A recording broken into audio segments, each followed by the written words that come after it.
大家好，我是夏妈。今天的早餐烙了一个比较大一点的发面水饼，超级松软，但它那个表皮就脆脆的。现在6点32分，我从冰箱刚刚拿出来的这个面团，看状态就知道水乎乎的。它可以用来烤恰巴塔、烤空气炸锅啊、烤箱都可以做。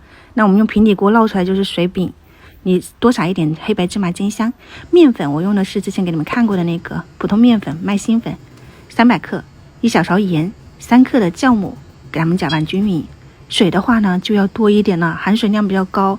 我这里是270毫升的常温饮用水，就直接倒进去了。它搅完以后的话呢，它就是那种稀面团，你可以看到哈，就基本上没有干面粉以后它就是这种的。你再喷一点没有什么味道的食用油，混合均匀就可以了。就这种的话呢，你只要有一个铲子在，你就不会说看得很招糊的，把它刮平整。因为昨天是看他们写字哈，我有点着急了，所以我觉得还是需要玩一点面团解解。它这个的话呢，你就时不时隔个10几20分钟，你就给它用个铲子这样子翻拌拉扯，就其实就是抻面嘛，越抻的多它就越有筋性。反正我抻了3次以后就盖上保鲜膜放到冰箱了，早上起来就是6点半，你可以看到它就里面的那大气孔，就是那个口感很好吃的关键了。接下来的话呢，平底锅喷上一点油，然后给它预热，开个小火啊，全程都是小火做的。然后你把这个面饼刮进去，表面再撒上一点黑白芝麻煎香，你就盖上盖子，小火给它烙，时不时端起来晃一晃。昨天蒸菜嘛，我留了一小块南瓜，今天早上来煮小米粥。小米是那个敖汉小米哈，今年的新米，10月1号的。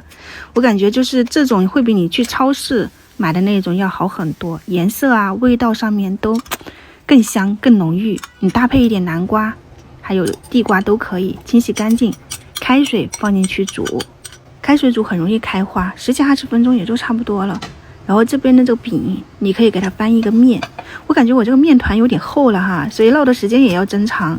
你们如果和面的话呢，可以200克面粉，我觉得刚刚好。200克面粉你就加170毫升的水嘛。就现在这个天气早晚是有点冷的，我基本上都是穿长袖了。中午的话呢就是短袖。然后这边的小米粥熬好以后就这种的，米有点少了。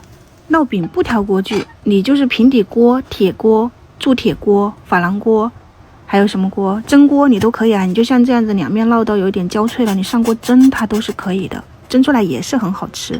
你要是有颠饼铛，反正这个面团不用排气，你从冰箱拿出来直接扣到里面，盖子一盖，你都不用像我这样子反复的烙了，出锅反弹基本上就是可以的了。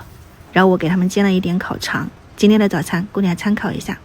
烙出来的话它就是外皮脆脆的，里面松松软软，又特有嚼劲，就是这个很好吃的口感。你们如果喜欢可以去尝试一下，它又没有恰巴塔烤出来那么干啊，小妹是很喜欢的，因为它门牙还没有。我马上再见哈，拜拜。